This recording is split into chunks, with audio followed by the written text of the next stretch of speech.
जो मुस्कुरा रहा है उसे दर्द ने पाला होगा, जो चल रहा है उसके पाँव में छाला होगा। बिना संघर्ष के इंसान चमक नहीं सकता, जो जलेगा उसी दिए में उजाला होगा।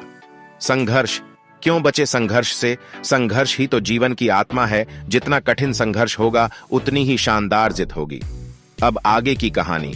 एक बार एक किसान भगवान से बहुत ही नाराज हो गया। किसान बहुत मेहनती था। बहुत मेहनत से वह खेतों में अनाज उगाता, उसकी देखभाल करता, पर अक्सर उसकी फसल खराब हो जाती। कभी सूखा पड़ी जाता, कभी बाढ़ आ जाती, कभी तेज धूप, कभी आंधी, कोई न कोई कारण बन ही जाता कि उसकी फसल खराब हो जाती।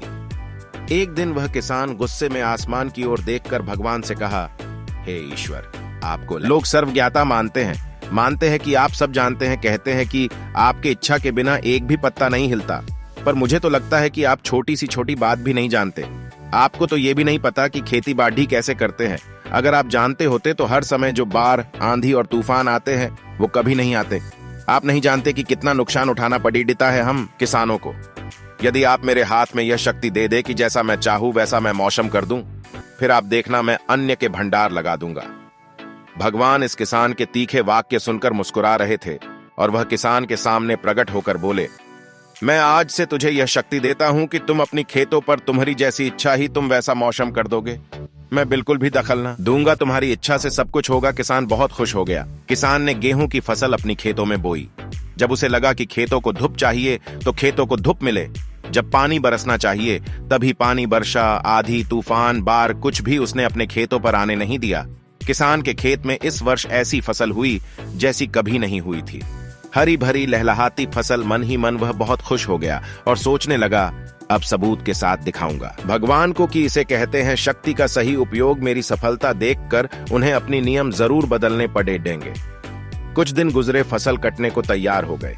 किसान बहुत उत्सुकता के साथ फसल को काटने लगा, पर जैसे ही उसकी नजर गेहूं की बालियों पर गया तो उसने अपना सिर पीट लिया और वह रोने चिल्लाने लगा। गेहूं की एक भी बाली के अंदर गेहूं का दाना नहीं था। सारी बालियां अंदर से खाली थी।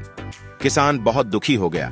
उसने भगवान को रोते हुए फिर पुकारा, हे प्रभु, तुमने ये मेरे साथ क्या किया? क्या तुमने मुझे कोई सजा दी? भगवान बोले, पुत्र, ये तो होना ही था। तुमने पौधों को संघर्ष करने का मौका ही कहा दिया ना, तो तुमने उन्हें आंधियों से जूझने दिया ना, तेज बारिश से सहने दिया और ना ही धूप में तपने दिया। एक भी चुनौती का सामना तुमने उन्हें नहीं करने दिया। इसीलिए सारे पौधे अंदर से खोखले रह गए। जब आंधी, तूफान, तेज बारिश और धूप पड़ती है तभी ये पौधा अपने अस्तित्व को बचाने के लिए संघर्ष करते हैं, और इसी संघर्ष से एक बल पैदा होता है जिसमें शक्ति होती है, ऊर्जा होती है। और यही ऊर्जा पूर्ति तेरे गेहूं के दानों की तरह जो नहीं फूटी। तूने उन्हें कठिन परिस्थितियों से गुजरने ही नहीं दिया जहां उनके अस्तित्व का जन्म होता। सारे बालियां इसीलिए खाली है, इसमें एक भी गेहूं का दाना इसलिए नहीं है क्योंकि तुमने अपने पौधों को संघर्ष कराया ही नहीं।